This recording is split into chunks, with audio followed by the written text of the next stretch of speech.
All right. And with that being said, I am pleased to introduce Sarah Eve, who is going to be presenting today. I'm gonna let her tell you all about herself. And so, Sarah Eve, the floor is yours. Okay, thank you so much, Anthony, and thank you all who are on this webinar. I recognize some names and definitely some organizations, and I completely and totally appreciate the work that you do every day. Anthony, could you possibly, it says it's telling me I can't share while you are sharing. So I don't know, maybe you've already Yeah, just fixed stop. that. Oh, you just did. Okay, great. Thank you so much. You're welcome. Very appreciative. Okay, I think I've got this. I think you all are seeing the screen that I mean to share. I'm going to turn off my picture because I find that a little distracting for myself here. But let me turn that off and you all can see. Hopefully, you're seeing my screen right now. Yes, we So, are. great. So, I'll tell you just first of all, I am so honored to be here with you all. Um, I've had several friends who are in this program, who work in this program, and I'm a huge supporter. So thank you again. I will just tell you a little bit about myself. This is a picture of me with my daughter. So I moved to Washington when I was pregnant with her, and she will be turning 20 in about 10 days. So I have been in Washington for 20 and a half years. And I am currently the interim program manager of heart disease, stroke, and diabetes prevention at the Department of Health in the Office of Healthy and Safe Communities. I have my master's degree in public health, and my emphasis is community health education. I am not coming from a clinical background. I am coming from kind of a sociology, women's studies was my undergrad, and then for grad school, my focus was on public health and health education. So I am very, very honored to do this work and to be among several different kinds of health professionals who do all kinds of great stuff. So I will move on. Oh, sorry, that's the wrong title in there. Sorry. So my objective today is to answer the following questions. Talk about how common heart disease and stroke are. What are the trends we're seeing? How is high blood pressure defined? How common is it? And why does it matter for cardiovascular health? And what can we do to support community members in addressing high blood pressure and other cardiovascular risk factors? And also, I just would love to provide an opportunity for you all to practice talking about addressing cardiovascular health. You can practice, you can be thinking about it, and please ask me questions. I'll take a pause kind of at the end of each section. But if you have questions, you can put them in the Q&A. I don't mind being interrupted. That's fine too. But I will take a pause occasionally for questions as we go through. And let me say that I've been working in heart disease and stroke and diabetes prevention for over 20 years now. And what originally brought me to this work is that I was diagnosed with type 2 diabetes when I was 25 years old, which is pretty young for type 2. But that did put me on this path of understanding, what do people need in order to be healthy? What helps, what isn't helpful for managing health, and what can I do to help with that? So first of all, February coming up soon is American Heart Month, and the first Friday in February is considered Wear Red Day, and that's February 7th this year. And initially, that was designed as a way to highlight women's heart health, and that I think traditionally people thought of heart disease as something that predominantly impacted men, but it impacts men and women and people of all ages. So that is something that we can do if you wanted to, have some sort of wear red event through your organization and people wear red that day, even if they're just seeing each other online. That can be a really fun and lovely thing to do. And then there are some resources if you have a chance or if you have a communications group that you work with, and you want to put messages out on social media or whatever channels you have. There's some resources. And I have I think I've shared the slides with Anthony, and that's, they can be sent out after the presentation, and I'm happy to share them. And also, you'll have my contact information, and I'm happy to receive any questions, comments afterwards as well. So thank you. Um, so first, I want to put this slide up, which I'm sure you're very familiar with, but just to put in context that there are definitely factors that are going to be impacting people's health that are outside of their individual control. So we talk about these health behaviors, and even those are very much impacted by the environments we grow up in and the families we grow up in and what we're exposed to. But socioeconomic factors are major contributors to health, physical environment, and also healthcare, both access to care and the quality of care. So we're going to be talking quite a bit about the health behaviors piece, but at the same time, we want to put it in the context of there are all these other things that are impacting health that are outside of the control of the individual. So first, I want to kind of talk about this problem of what do we have going on in our state specifically around heart disease and stroke. So we know that there are differences in social determinants of health that can affect health outcomes and health risks among racial and ethnic groups, also among geographies, people with different physical abilities, and also people of different income levels. So in Washington state, we know that some populations are at higher risk for, and they are more likely to be impacted by high blood pressure specifically. And we'll talk about the relationship between high blood pressure and heart disease in a minute. But overall, in Washington, about 30% had a diagnosis of high blood pressure. And we know that that's not everybody who has high blood pressure. That's just those who've been diagnosed. We know that American Indian or Alaska Native adults were 1.3 times more likely to have high blood pressure compared to non-Hispanic white adults. Non-Hispanic Black adults were 1.4 times more likely to have high blood pressure. And adults with lower incomes and lower education attainment, regardless of racial or ethnic identity, were more likely to have high blood pressure than those with higher incomes and more education. And also, adults living with a disability were dramatically more likely to have high blood pressure than those who do not have a disability. And then heart disease in Washington state was the second leading cause of death, and stroke was the sixth leading cause of death. And these accounted for, many, many hospitalizations. In 2021, adults with high blood pressure compared to those who didn't have high blood pressure were 3 times more likely to have cardiovascular disease, kidney disease, or diabetes. So some more kind of sobering news that we've received from American Heart Association this year, or actually end of last year, was that we had been seeing decades of declining cardiovascular disease rates. So things were looking better in terms of deaths from heart attacks and deaths from strokes. But unfortunately, more recent trends show that we are seeing worsening cardiovascular disease. And these can be due to increasing amounts of diabetes in the population, aging of the population, also health equities and inequities and other factors.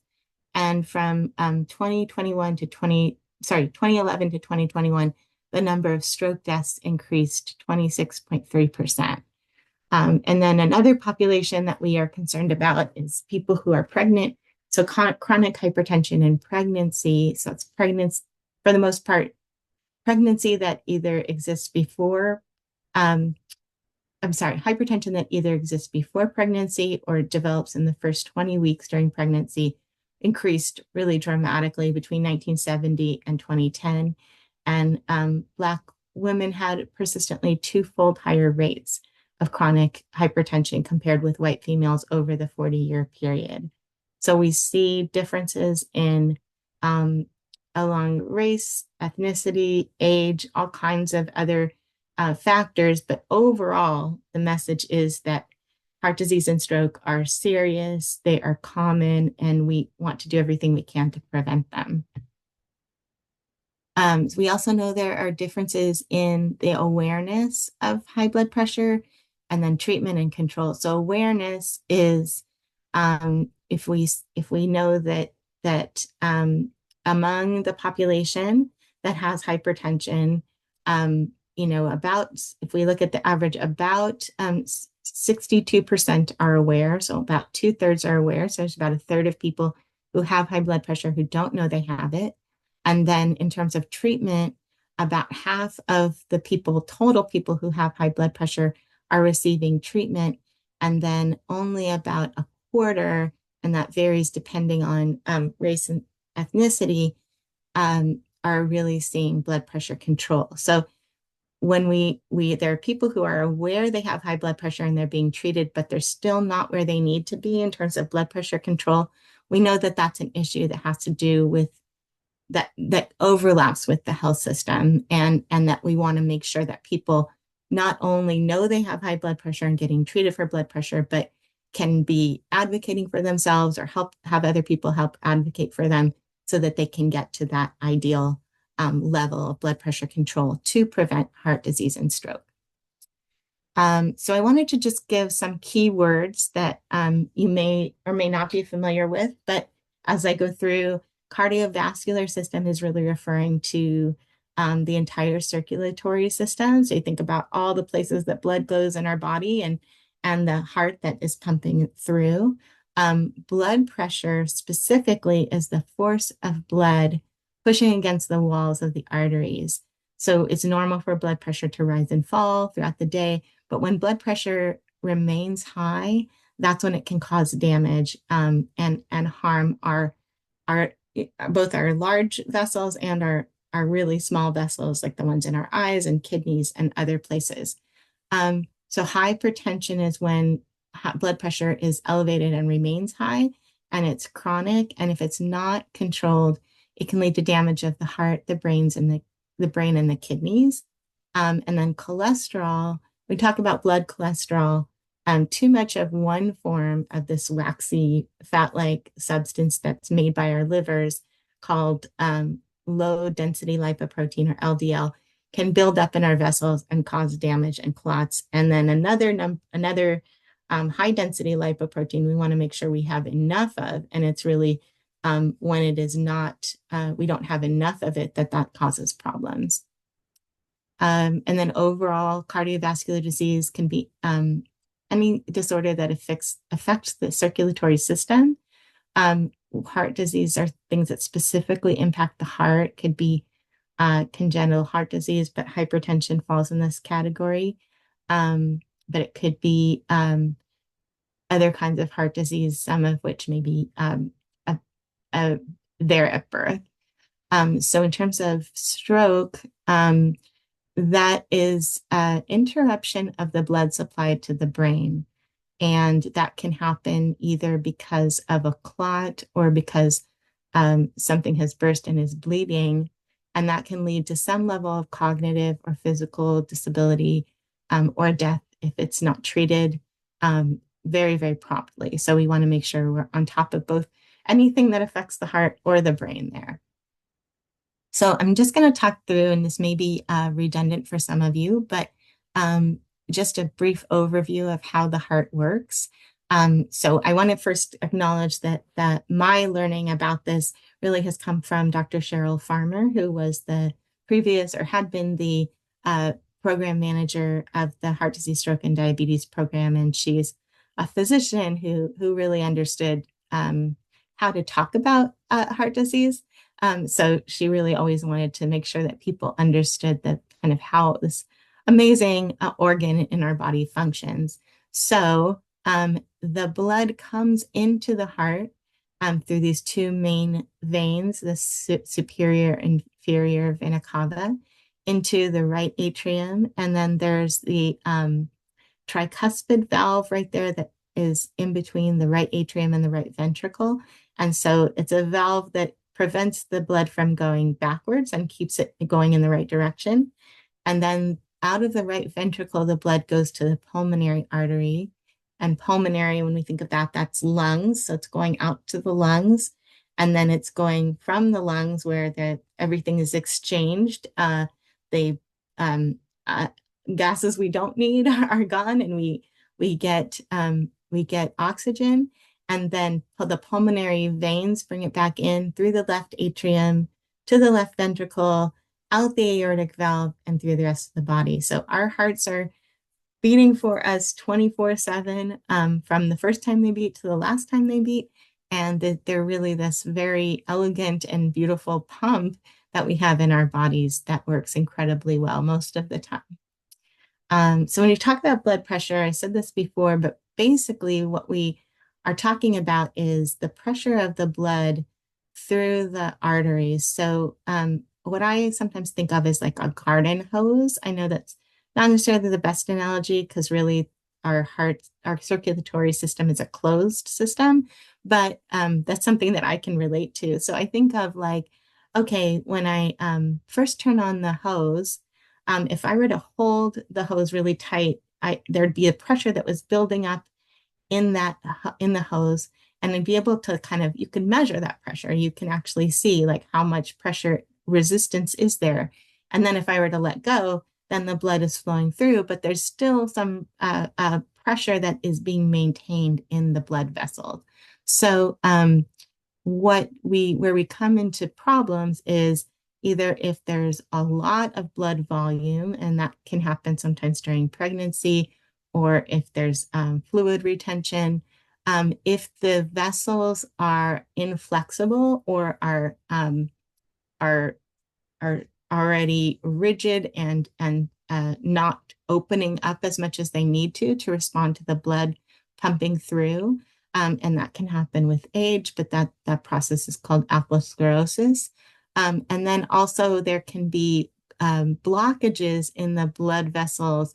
They may not be completely blocked, but things like over time, diabetes and elevated cholesterol, other things can cause the buildup of plaque in our arteries that can cause these problems.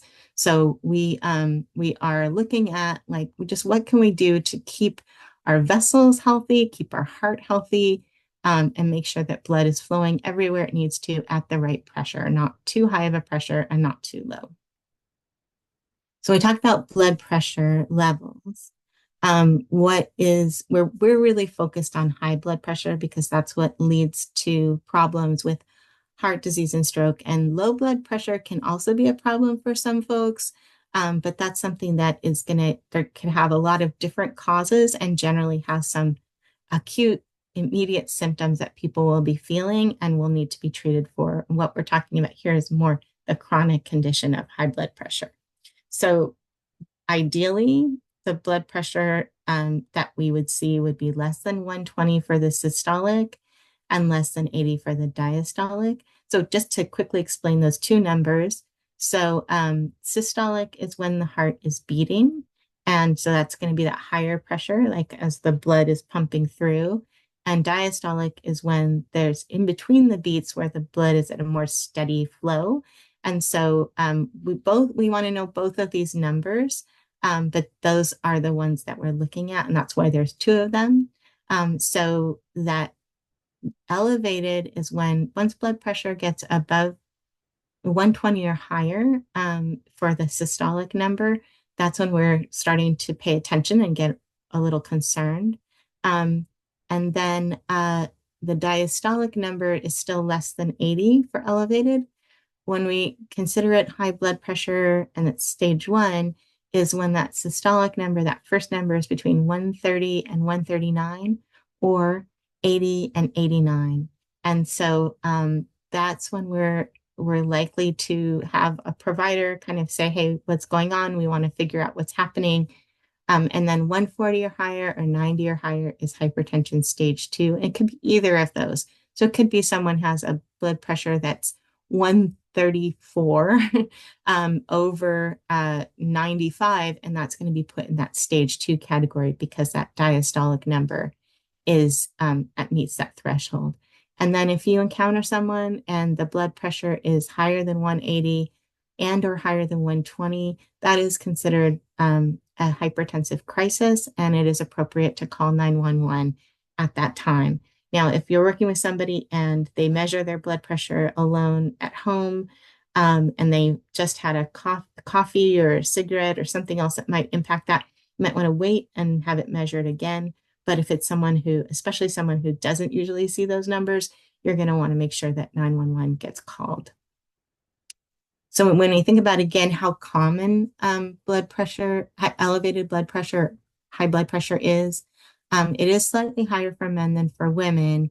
But when we look at these age groups, we see it gets much more common as people get older. So people over age 65, more than three-quarters are estimated to have high blood pressure. And then we do see differences in terms of race and ethnicity. So these are some of these are have to do with Hispanic. It may have to do with how many people we're measuring or age of the population, but we can see that for some populations it's even higher numbers than for the average. Um, and then I want to talk just a moment about cholesterol. So for elevated cholesterol, elevated total cholesterol, it's slightly more common in women, and it can really vary in the population between men and women of different races and ethnicities. So depending on what population you're working with, it may be more of a concern, but really is a concern for all of us. So um, consequences of high blood pressure. So, stroke and also dementia are associated with high blood pressure, and that elevated pressure can cause the brain to have a burst or have a clog more easily. Heart failure, that can cause the heart to enlarge and the blood supply to be impacted.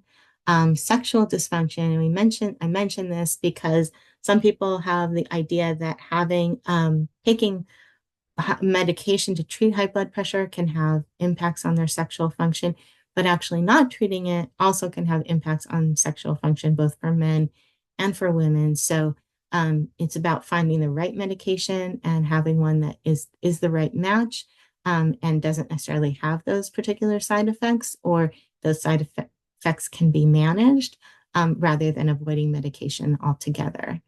Um, High blood pressure can strain the vessels in the eyes. And some sort of sad news that I have heard is that there have been times where people have gone in for an eye exam and their eyesight is damaged, but that really is the first time they're learning that they have high blood pressure. Because some people might not go to the doctor regularly, but they do get their vision checked regularly. Heart attack is another potential outcome. The arteries that, especially those that feed the heart, can become blocked, and kidney disease and kidney failure can come from the damage to the arteries around the kidneys, and interfere with their ability to do their job. So many of the people who are on dialysis, it's a result not necessarily of diabetes, which we commonly think of, but it can also be a result of uncontrolled high blood pressure. So what can we recommend, especially at this time when we know rates are increasing? So one thing we can recommend is people to take medication as prescribed. So guidelines for providers have changed. There have been just this tremendous increase in kind of knowledge around how to treat blood pressure in the past 30 years or so. And so right now, there may be a time where two medications are preferred over one, even you could go down in the dose of one and add in a medication to achieve better control. And so if people are not taking a medication because maybe they said, oh, my doctor prescribed it, but I don't think I really need it, or I don't take my blood pressure medication if I'm feeling okay, or I was having some side effects, so I just stopped taking it. Talking people through what are the barriers there, what's going on for them, how can they be addressed, what conversations might they be able to have with their provider or with a pharmacist to kind of talk through all of that. So just, I think in general, it's we want to make sure people understand these medications really are helping people prevent heart attacks and strokes and prevent other complications. And it's a matter of finding the right medication and working with your provider to get there. You all may work with people. So one thing we know is that generally one pill is easier for people to take than two, but oftentimes the formularies for the pharmacies for different, insurance plans don't necessarily cover that one single pill. So, if that's not covered, then encouraging people, it's okay to take two. It's not increasing your total amount of medication. And also, if they're embarking on something where they're feeling better, they're able to exercise better, exercise more, and potentially eat better, they may be able to reduce or go off of certain medications. So it's not medication or lifestyle, it's all of the above. Another thing that they can do is, if they have concerns, talking with their provider about what their risk is for heart disease and stroke. So there are calculators that providers can use to kind of get a picture of all the things that might impact that and what the risk is in 10 years of there being an event like a heart attack or stroke. And so that can help guide the conversation about, well, how serious is this? What are we looking at here? So some people, the risk may be relatively low, in which case, preventive things, lifestyle, excellent. But really when that risk is higher, that's when we want to make sure that medications are on board in addition to addressing lifestyle. And then another thing we can do is to support accurate blood pressure self-monitoring. So you can teach someone how to measure accurately and encourage tracking their blood pressure at home. We recommend upper arm monitors rather than wrist monitors, but we know in some cases the wrist monitor is what's going to be available or used. But basically, there's a list of validated devices. So there's a lot of devices on the market, but the ones that have to submit a protocol for how they tested to make sure they were accurate, those can be found at this particular list. So if someone is receiving a blood pressure monitor, if they can get one through their wellness benefit or wellness dollars, then ideally they're going to have one of these validated monitors, and teaching them like how to put the cuff on, when to do it, how to make sure they're positioned correctly. And we'll go into that a little bit later. But I'm going to pause here to see if there are any questions. I think there is a question in the Q&A. Okay, so a great question about small amounts of aspirin. So I would say talk to your healthcare provider about that, because it may be the case in some cases, yes, a small amount of aspirin can be helpful, but it also needs to be weighed against the risks of potential like gastrointestinal bleeding. So, it depends on kind of like, are you taking other medications that might contribute to that risk of bleeding in the stomach, or but it's kind of about balancing those risks out. But if you're curious about that, definitely talking to a provider is a great idea, because that maybe that's encouraged. It may not be for that particular person. So it's really going to vary depending on the person. But that's an excellent question. Thank you so much. So I'm going to go on to self-measured blood pressure. So this is kind of an old device that's shown here when I took this picture from. But there's this community preventive services task force that makes recommendations on what really is helpful. And they have found that yes, blood pressure, if it's monitored at home, it really can make a difference in terms of reducing both the systolic and the diastolic numbers, but also when they're combined with additional support, could be clinical support, could be the kind of support that you all provide, they can make it even more of a difference. So another tool that we have, and you may have heard me or someone else speak about this already, is called the Great 8. And it's available on our website. I think I've included the link, but I can put it in at the end here. But these are kind of the 8 behaviors that we associate with good heart health. So I wanted to just go through them really quickly, but let you know that this tool was designed for use by and with community health workers. And the request that we had received was for materials that were more visual or as much visual as they were words. So that's what this was developed from. These behaviors are being active, eating well, practicing wellness, and that includes sleep, it includes stress, managing stress, checking your blood pressure, understanding your blood sugar numbers, knowing your cholesterol levels, and steering clear of smoking and vaping, as well as following your doctor's recommendations. And yes, you absolutely are able to get this presentation. Um, and then, so what we intended with grade 8 was really to have something that could help increase literacy that was not going to be just a block of words for people to absorb. Um, and this is not like a handout. This is meant to guide conversations. But also we wanted something that was easy to access in multiple languages. So another thing about this tool we have found is that it works really well with motivational interviewing as well as goal setting. So I'm just going to talk a moment about motivational interviewing, but I'm pretty sure you all have had training in this. But in terms of this really supports this collaborative, evocative, respectful of autonomy and compassionate mode of practicing motivational interviewing. And this 4 basic principles of expressing empathy, developing discrepancy, rolling with resistance, and supporting self-efficacy. So I'm not a huge uh, expert on MI, but I do understand how it works with this particular tool. Yeah, thank you. That's great to hear that it's a great goal starter. That is really what it's designed to do. And it's available in these 37 languages, and we are looking at other languages, including Braille, to have it available in.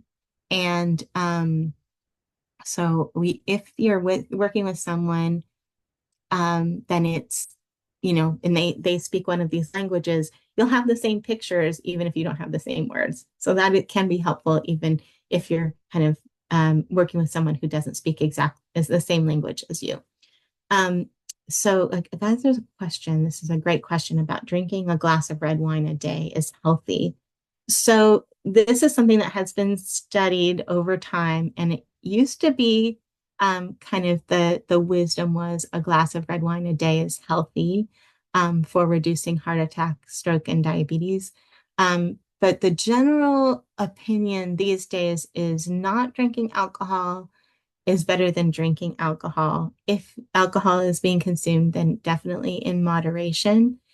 We know that consuming a small amount of alcohol compared to no alcohol, that there might be some benefit, but there are also risks that have to do with things other than heart attack, stroke, and diabetes. So we are learning that alcohol consumption can be associated with certain cancers. And then there's also the risk of alcohol misuse. So so it's better to avoid alcohol than not for considering kind of the overall picture. But that is something that each individual gets to decide for themselves what the benefits and downsides are for them. So what the general guidance right now is that we wouldn't recommend people have a glass of wine a day, a red wine a day. But if that is something that you do and that's part of your or the person you're working with, just daily pattern and it's not leading to alcohol misuse, again, that we're talking about adults, that's really up to the discretion of the person. Okay. So yes, and thank you. There was someone who commented, oh, Carrie, go. Yeah, there was someone who commented about alcohol, the relationship between alcohol and cancer. And yes, thank you for mentioning that. But I know that's something that the Surgeon General just put out a warning about. So in terms of blood pressure self-monitoring, so if someone is monitoring their own blood pressure, there are things that have to be done by a licensed clinician. There are things that the patient is responsible for, but there's a lot of stuff in this middle ground that can be done by a non-licensed person. So you'll see here it could be, helping someone find a monitor or decide which monitor to use, train them on how to use it. there's a way to help validate it against a more robust machine, like or if there's someone who's skilled and trained in taking blood pressure, checking it manually against the machine. It can be providing training on capturing and relaying home blood pressure values to a care team. And I think I saw something about that in the chat, that can be valuable. Reinforcing clinician-directed protocols. So that might be that the provider says, I want you to take they want the person to take their blood pressure at home first thing in the morning, before coffee and before they had their medications. So it's really that might be a specific recommendation for that particular patient. Reaching out to people who are doing it and making sure they understand how to continue accurately measuring and maybe support them in continuing to measure if that's fallen off. Share medication adherence strategies, and then also this lifestyle modification education or support, just things that we do to support people in moving more and eating better, and managing stress and sleep and avoiding tobacco, all those things. So in terms of getting an accurate measurement, this is a picture that kind of shows most of the things that we need to know, but we need to remind people not to smoke or exercise or drink caffeinated beverages, or have alcohol within 30 minutes of measurement, because those are all going to have an impact on the blood pressure in the moment. So if somebody, if somebody has to have a cup of coffee first thing when they wake up in the morning, they should wait at least 30 minutes after they've finished their cup of coffee before measuring their blood pressure. Also, in terms of where to position the blood pressure cuff, and we're talking about upper arm cuff, we want it just above the bend of the elbow. That's really, yes, and absolutely you can have these slides. Place it at the bend of the elbow and make sure the person rests, or the person themselves rest in the chair for 5 minutes at least, so that they are calm and settled. What we want to know is, what is their blood pressure when they are kind of at ease and relaxed, and not under stress or not in the middle of being physically active. So the other things to keep in mind are making sure that people are using the correct cuff size, and the cuffs, especially if they're too small, they can increase the blood pressure reading. Make sure that it's on a bare arm, ideally not over clothing, or if it is, over a very thin layer of clothing. Making sure the arm is supported, and they say at heart level, but basically what that means is just having the forearm resting on a desk or the arm of a chair or even the arm of a couch, but something so that person is not tensing or having to hold up their arm. Keeping the legs uncrossed is also important, making sure back and feet are supported. Another thing that people don't necessarily think about is making sure that they've emptied their bladder first, because a full bladder can increase that blood pressure reading and give us a false high reading. So we want to make sure that, what I tend to do when I go to the provider is say, hey, are you going to need a urine screening? Because if you do, let me do that first, before you measure my blood pressure. So just keeping that in mind, that full bladder can contribute, whether that's at home or at the provider's office.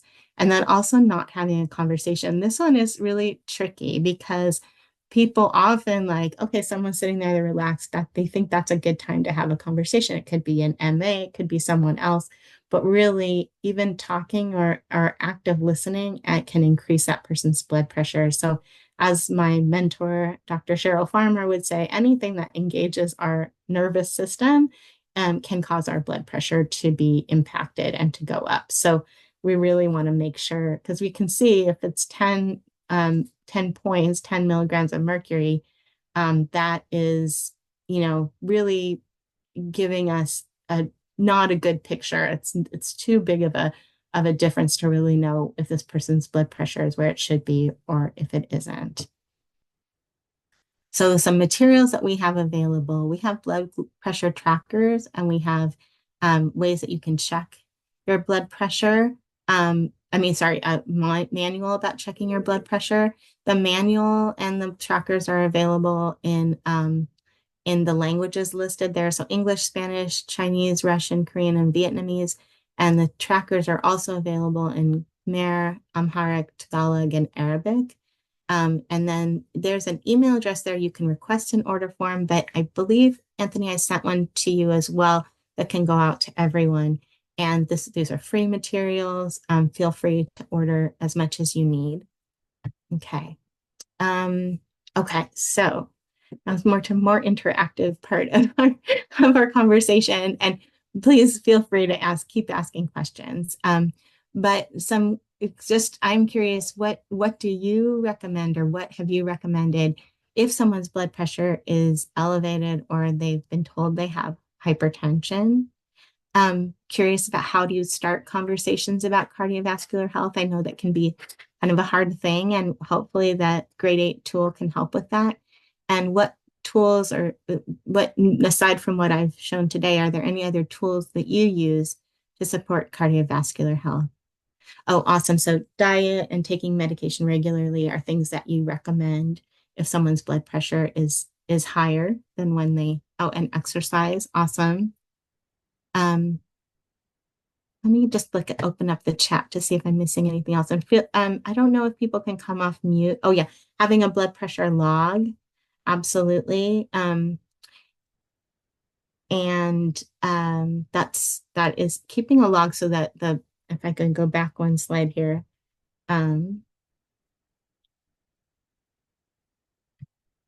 that blood pressure tracker as well as that blood pressure manual have trackers in them. Managing stress, that is really critical. Self-care practices that reduce stress periodically throughout the day. I'd love to hear more about those. Oh yeah, referral to a nutritionist is great. I do think hypertension is one of those things that generally is covered if for seeing a nutritionist. Yeah, going for walks. Walking is excellent exercise, and it can have a lot of benefits, not just for our physical health, but our mental health and our overall well-being. Helping identify triggers. I would love to hear more about that. If somebody's blood pressure, it tends to increase with it does for all of us to increase with stress, but what are those things that are causing us to feel that stress and then maybe engage in some not so helpful behaviors? So that is great. These are also awesome. Breathing exercises to remain calm, also as excellent, like self-care, deep breathing. I think that I take for granted that that's something that most people know, but that's not necessarily the case. I've been exposed to yoga and other things that maybe other people haven't been exposed to about how those breathing exercises can really help. Counseling if needed, absolutely 100%. That is, especially if someone is really having, a really tough time making some of these lifestyle changes that are necessary or adhering to their medication. Counseling can really be a valuable tool in helping that person understand themselves and their own goals better. So any other thoughts? Let me just go back here on what are there tools that you use aside from the ones you've already mentioned? So those referrals to nutritionists and counseling, awesome. But those, I don't know how many of you do teach, education regarding avoiding smoking and alcohol consumption. Absolutely. So in terms of smoking, one thing, I'm going to go back to this picture of grade 8 here one second. One thing that is valuable about this, I find, is that you can also use this to highlight where people are doing a good job. So it's not just about what they need to do, but if say somebody has, quit smoking 5, 10, 15 years ago, just saying like, oh, that is awesome. That's a wonderful thing you're doing for your health. That is great, And then, another thing could be someone could say, oh, I had my blood sugar tested at my last doctor's office and they said it was fine. That's like, oh, that's great. I'm glad you know that. I'm glad it's being checked. If you have questions about that, ask your doctor or your provider in the next time you see them. So I just, want to say that this can be a good way to reinforce behaviors, not just about focusing on what people might need or want to change. So I have a client whose blood pressure goes up anytime she sees a doctor. Oh, it's a great question. At home, it's fine, but okay, so this absolutely 100% does happen. So it's called quote unquote white coat hypertension. So especially if people have like had traumatic experiences or difficult experiences, or sometimes people just get anxious about like what, the doctor is going to say about their weight or something else. Yeah, it's referred to as white coat syndrome. So someone sees that white coat and their blood pressure goes up. So there's a couple things to do. One is if the person is seeing normal levels of blood pressure at home, if that's being tracked, then absolutely bring in that tracking sheet. Another is sometimes people, if you test the blood pressure at the beginning of the visit and then at the end of the visit, by the end of the visit, people have kind of calmed down a little bit. The little bit of that white coat anxiety has gone away. So it absolutely is a thing that happens. And we really want to make sure that the provider knows about that because otherwise they may be over medicating the person for their blood pressure. And that can also cause problems and side effects and other issues that we don't want to see. So definitely tracking at home is a great way to sort of say, hey, here's what it looks like. And, I mean, knowing what person's blood pressure is when they are stressed is helpful, but it's not helpful for diagnosing or treating high blood pressure. We want to treat to what the person's average blood pressure is and make sure, if it's their sleeping blood pressure, we don't want it to go too low either. So great. These are such great questions. Any other questions you have for me, or anything else that would be helpful to know from me? Okay, canned foods. Excellent. So avoiding canned foods which are high in sodium and watching salt intake. So absolutely, the vast majority of Americans, us, all of us, consume way more sodium than is what is good for us. And when we're, perfectly healthy, we can kind of manage that. But once we start to have any kind of issues, really, that salt content is a factor. So there are some foods that we know are surprisingly high in salt. You wouldn't necessarily think of them like bread and chicken products, and not things that might not necessarily even taste salty. So yes, absolutely teaching people how to read labels. Also letting people know, I mean, if they have a freezer, like frozen vegetables and frozen fruits are just as healthy for you as fresh ones. And so, as long as they don't have any kind of sauce on them or anything. So, oh yeah, shopping to the outside of the store, great idea. But really those frozen, so frozen vegetables can often be similar price to what the canned vegetables are. So encouraging people to that those, if they do have to rely on canned foods, like maybe they're getting their food from a food bank, then rinsing the things like beans if they can. If they have like a can of soup, adding some frozen vegetables that don't have any sodium in it to them and having, just the same size portion, but knowing that much more of it is kind of taken up with the bulk of those vegetables. That's another thing that can be helpful. So really like knowing what your client has in terms of what food is available to them and how they can supplement it to really improve. And then really also I think like letting people know that I know that if you have SNAP Ed in your area and you can refer people to SNAP Ed, they are really good at teaching people like how to make things work on a budget. So like how to make sure you get fruits and vegetables in season, how to combine fruits and vegetables with other things you might have on hand to really have some yummy and healthy things in your diet. So yeah, I think if you can connect with your SNAP Ed, that might be mostly if you're not connected with them already, I think your local health department or the Washington State Extension are great ways of connecting, or get in touch with me and I'll help figure that out. So um yes, picture to cue on the refrigerator. So yes, so one thing I don't have it in this slide deck, but when we talk about there's this it's called the DASH diet. It's not necessarily a diet for weight loss, although some people do find it beneficial for that.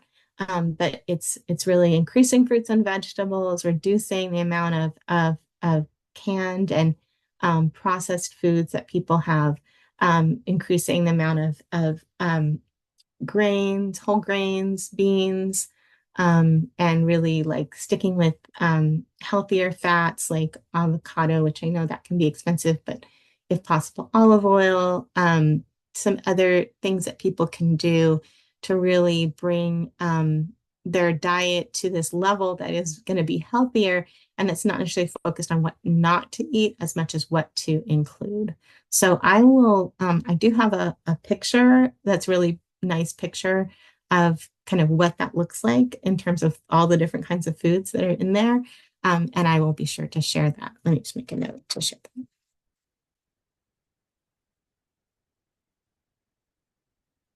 Okay.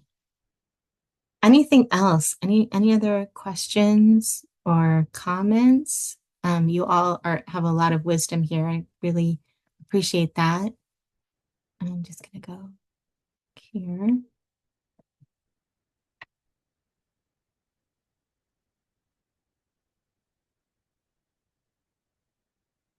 Oh, yeah. Well, you're very welcome. Happy to remind everybody all the time about heart health. Um, yeah, I mean, for what do you do to take care of your own heart health? I mean, that's another question. All of us are, are subject to many of the same forces that the people that we work with are. So, what are some of the things you do to kind of keep your heart health in a priority spot in your life?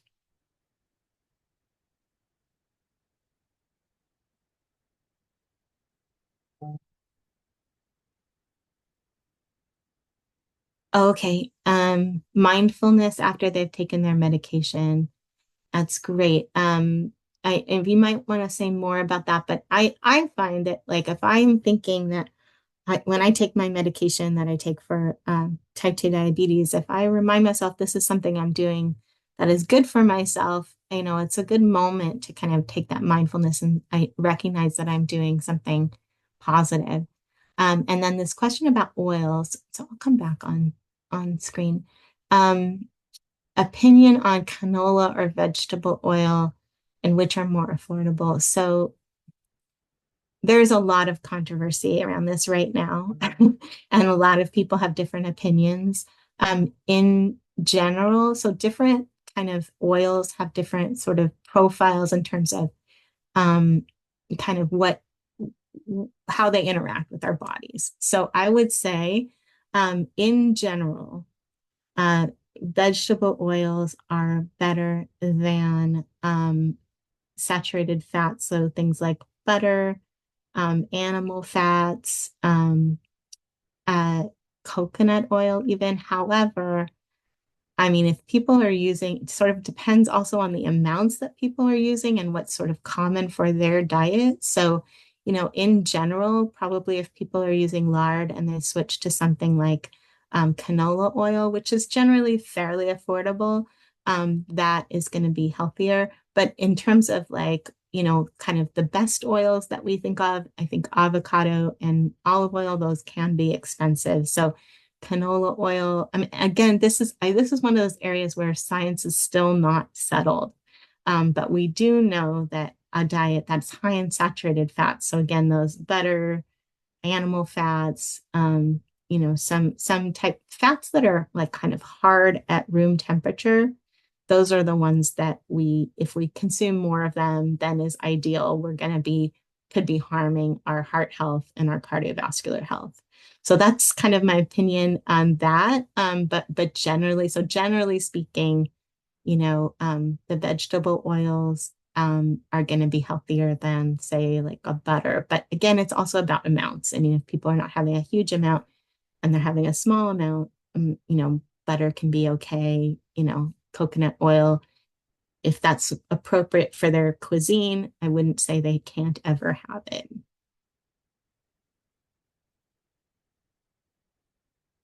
Any other questions or thoughts? Go back to the chat here. Oh, make a list of what these are great things. Walking the dogs, recognizing everyday stressors. That weightlifting is so great. That is something that I know I need to do and I need to work on, and it's great to be reminded. Oh, running, avoiding eating out if possible. That is great. Oh, I see Zumba. You all are doing so well. Thank you so much for this. I think it's always really helpful if for me, I have been doing great on taking walks, but that strength training is something I really, really need to do. Um, Clients who are wheelchair bound and are managing exercise and sodium intake. So I know there's a resource for people who have limited mobility and physical activity. So let me get that to you.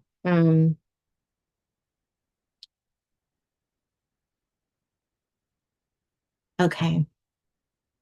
Okay, this is great. So I don't know how we're doing on time. Yeah, low impact exercise brochures. That's awesome if you are able to share those. That is really, really great. I think, oh, I'm fine on time. Okay. Um, in terms of the sodium intake too, and I know that for people who are have physical limitations, I mean, their need to use processed foods are, it's just sort of maybe a fact of life. But again, I think supplementing those things, reading labels, choosing the lower sodium versions of things like beans, if they can, if the food bank, if they're using a food bank, if they have some sort of program that helps people, kind of sets aside a set of foods that are lower in sodium, using those. And then always, I think, adding fresh fruits and vegetables to things as, or even frozen fruits and vegetables. That can be really, whether it's like adding some frozen fruit to oatmeal or adding some, vegetables to even like a hamburger helper type meal, like adding those things in but keeping the portion size the same, that will increase the amount of those healthy nutrients and reduce the amount of sodium per portion. So that's another thing to think about. Avoiding stressful situations as much as possible. I know that can really be hard. Can't always avoid them, but thinking about the things that we can avoid. Absolutely. Any other thoughts or questions that you all have? Any tips on how you can yeah, I think that strength training for people who are who are have limited mobility. I mean, I think that also I know that a lot of times if someone's having pain with movement, it makes it really hard to move, but just whatever supports they can get to move through that pain. And because that activity will, can be really helpful for them, even if they're slightly uncomfortable at the beginning of doing it, as long as their provider is okay with them doing it, then really like what are those things that can help people overcome that initial discomfort or pain during the activity? Because I know that's a challenge for a lot of people.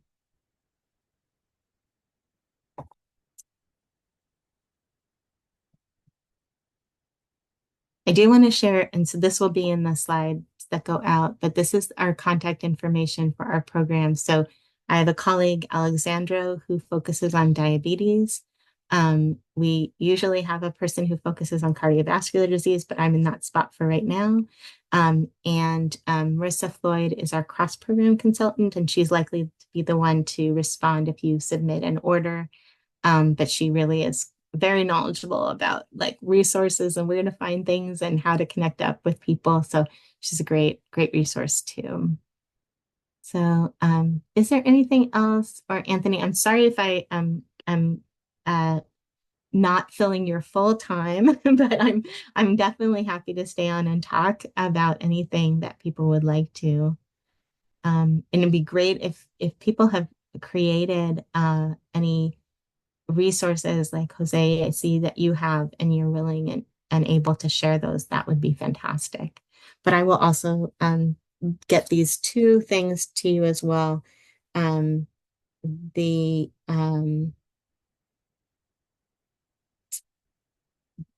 DASH diet and the physical activity for people with physical limitations.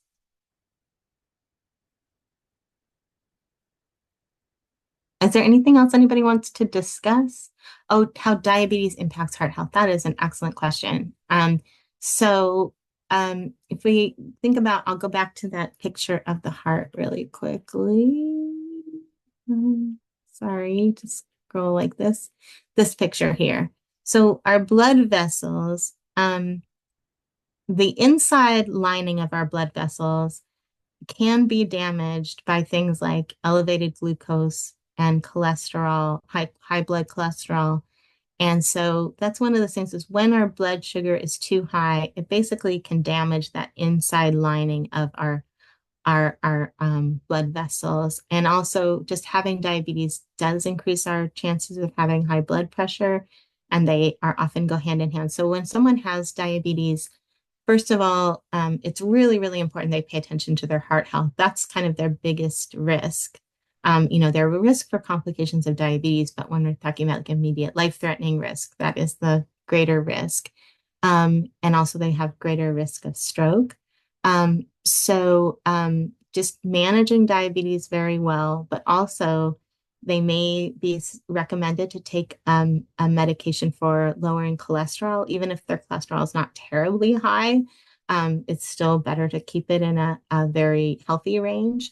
And the same thing with the blood pressure. So people with diabetes, their provider might want to make sure their blood pressure is even more tightly controlled than someone without. So we said that like 140 over 90, that's what people generally have thought of as high blood pressure. But for people with diabetes, definitely keeping it under that 130 over 80 is recommended. So, oh, I see a couple of their hands raised. Yeah, if it's possible to unmute someone whose hand is raised, that would be great too. I don't know.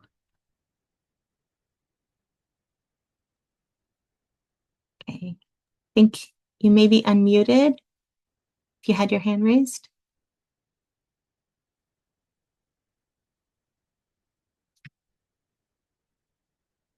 Go ahead. No? Okay. And maybe it's in the chat. Sorry about that. Um, yeah, so go ahead. I see a couple people's hands are raised.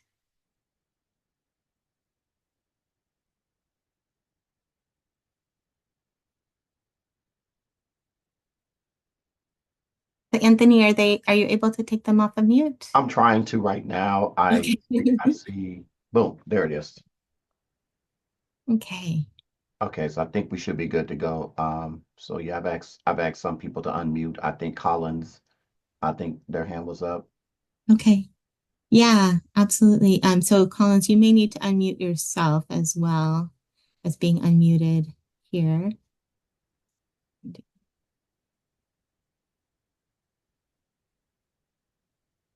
You can also always type something into the chat.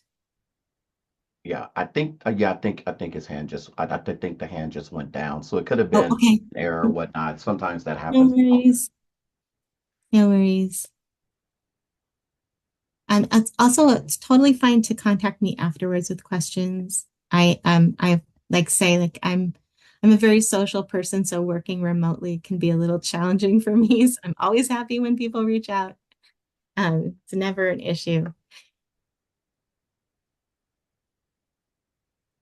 Okay. Well, let me go ahead and stop sharing, and then I can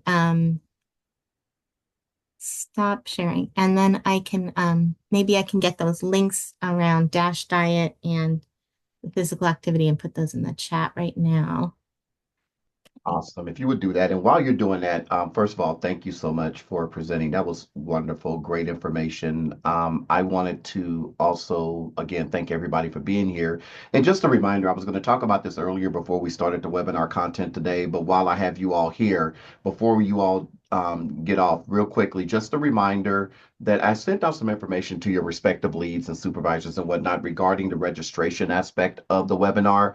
And just always want to tell you the why we do things. Normally, when I have you all, or when we're asking for you to put your emails and your names in the chat at the beginning, it's only for those individuals who may be watching in a group setting for whatever reason, or maybe they got the link from someone else and so they just went to the link and they didn't register themselves. Well, in the interest of making sure that we're able to get an accurate count of who's attending or who is in the room, I'm asking everybody that is underneath someone else's link that is not your own to go to the webinar site and register for yourself. The link is at the DSHS website. I can also put it in the chat if you would like. But the reason why that's important is because it gives us an accurate count of who's in the room. We want to see who's here that are care coordinators, who's here that are just affiliate, not just, but are affiliated staff, or maybe you're not a part of the Health Home program at all. And it's just a way for us to be able to really get some tracking and get some data in regards to who's in the room and whatnot. So please, please, please, for the next webinar, which is going to be on February the 13th,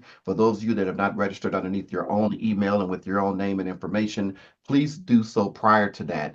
And then for those of you that have already done that, you don't need to type your name and your email in the chat. Okay. So if you've already registered and you have it underneath your email, you don't need to do that. That's only for those that have not done so and maybe that maybe were watching in a group that may be using someone else's log, but they're using someone else's link that they got. However, if you are in a group setting, let's say if you all come together, say we're going to use one computer because we don't want to have the same thing going in 5 different stations, then yes, type your name and your email in the chat if you're visiting someone else's workstation or visiting and watching it in a group setting. But the person that's logged in does not have to.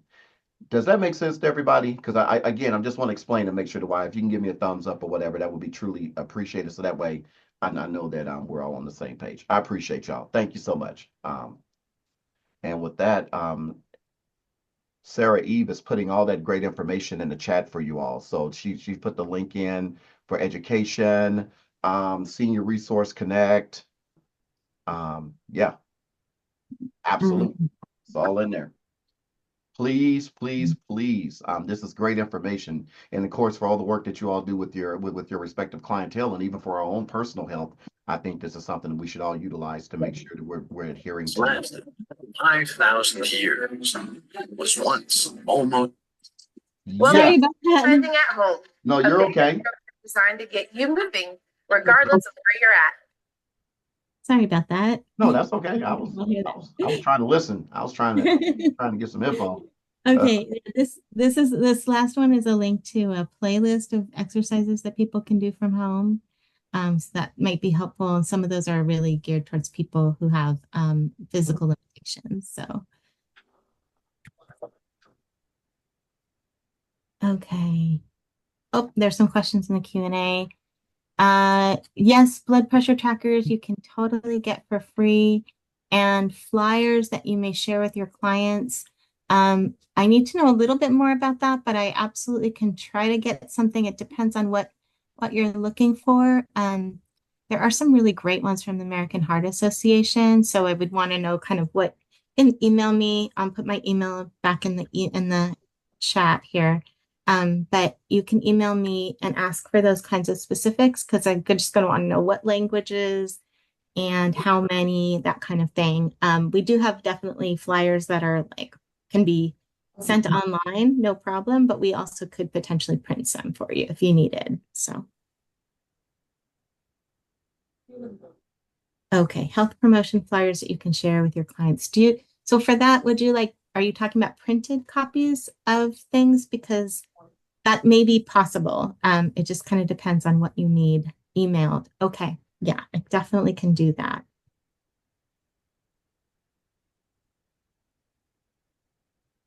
Okay. Absolutely happy to do that. Yes, absolutely. So yeah, so Anthony, and you'll be able to get out to people the slides and the order form. Great. Yes, all of that'll be sent out hopefully before close of business today. Try to get it out as soon as possible. Okay. Thank you all so much for this opportunity to present to you. I know the work you do is so valuable, and I'm always, saying like, oh, check out Health Home. If you're eligible, that kind of thing. So great. Okay. No, thank you so much, Sarah, for being here. I really, really, really appreciate you for coming in and sharing this information. Do not be surprised if you get another request to come back and do this again in the very near future, because again, this is all relevant and vital information. So thank you again. Really, You're welcome. Yeah, and my colleague Alexandra Passing has similar presentations on diabetes that are great if you're interested in those too. oh, absolutely. Absolutely. I Okay. think there's not one person on this call would not want to get information regarding that, as we've all worked with clientele or may even have a personal experience with that as well. So definitely. So Okay. awesome. Well, with that being said, if there's not anything else for the good of the order, I mean, we're going to let everybody get back to their day again. Thank you so much for being here, Sarah Eve. Thank you again. And y'all have a great rest of your day, and happy New Year's again. And let's make 2025 great. Thank y'all. Bye. Bye now. Thank you.